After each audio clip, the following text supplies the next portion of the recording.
غالباً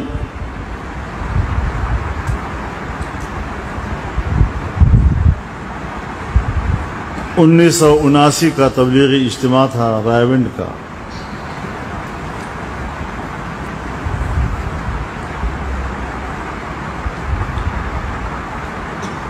ہم بھی اسی سال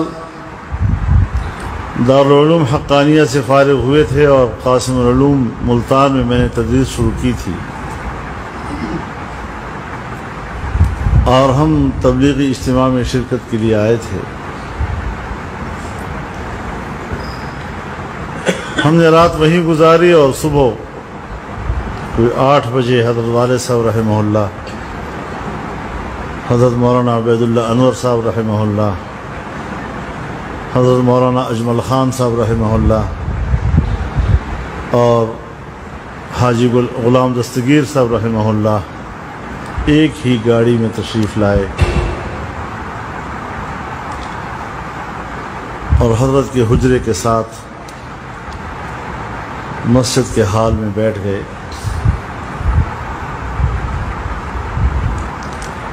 والد صاحب رحمہ اللہ نے فرمایا کہ ہمارے لیے ان کو نہیں اٹھانا، اپنے معمول کے مطابق جس وقت وہ تیار ہو جائیں پھر ہمیں کہنا، تب ہم ملاقات کریں گے. اور کوئی 11 بجے ان کی ملاقات کی نوبت رہا.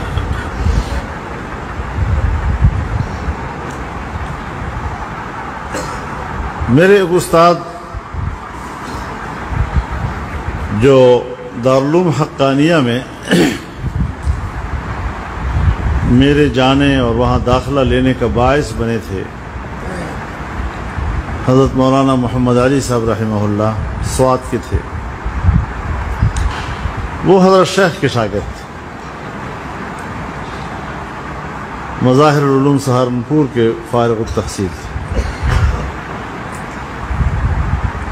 اور ہم نے دور حدیث میں طحاوی شریف اور ترمذی شریف کا کچھ حصہ انہی سے پڑھا تھا. تو جیسے ہم بالواسطہ حضرت شیخ کے شاگرد بھی تھے.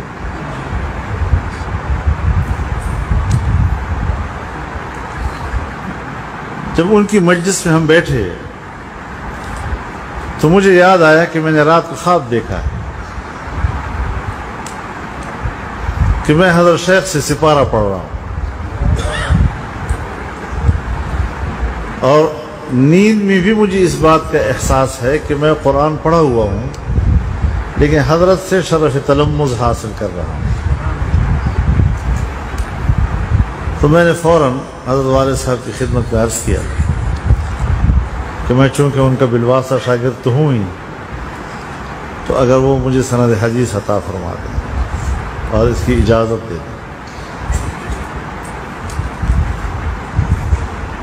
تو حضرت والد صاحب رحمہ اللہ نے ادباً خود کہنے کی بجائے مولانا عبید اللہ انور صاحب سے کہا کہ آپ فرما دیں.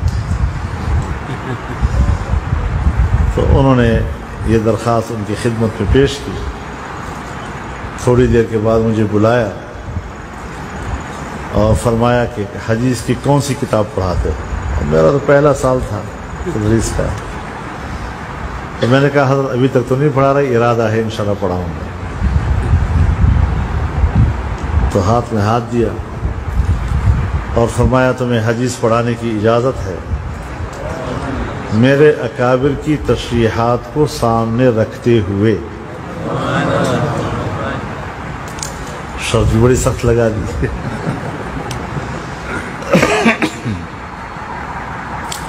میں نے خود اس کا ایک مفہوم اپنے ذہن میں متعین کیا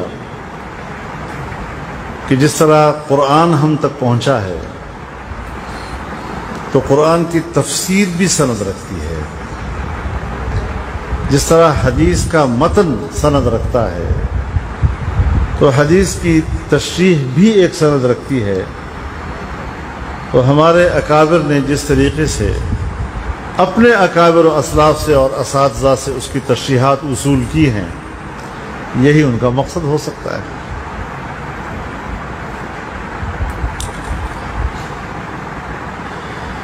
کافی عرصے کے بعد میں برطانیہ گیا، وہاں پر دارالعلوم زکریہ میں حاضر ہوا، ڈیوزبری میں ہے نا، ہاں بری میں دارالعلوم عربیہ میں حاضر ہوا، اور یہ میرے خیال میں میرا کوئی دوسرا یا تیسری بار تھی وہاں جانا۔ حضرت مولانا یوسف مطالعہ صاحب آج کل بیمار ہیں، دعا کریں اللہ تعالیٰ ان کو صحت کاملہ عاجلہ مستمرہ نصیب فرمائے۔ میں نے ان سے پوچھ لیا کہ حضرت شیخ نے جب مجھے حدیث کی اجازت دی تو یہ شرط کیوں لگائی؟ تو ان کے آنکھوں میں آنسو آئے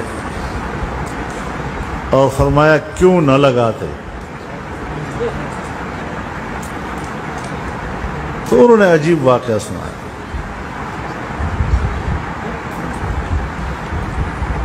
فرمایا کہ حضرت شیخ نے خود فرمایا مجھے کہ ایک رات میں نے خواب میں جناب رسول اللہ صلی اللہ علیہ وسلم کی زیارت کی، اور آپ نے فرمایا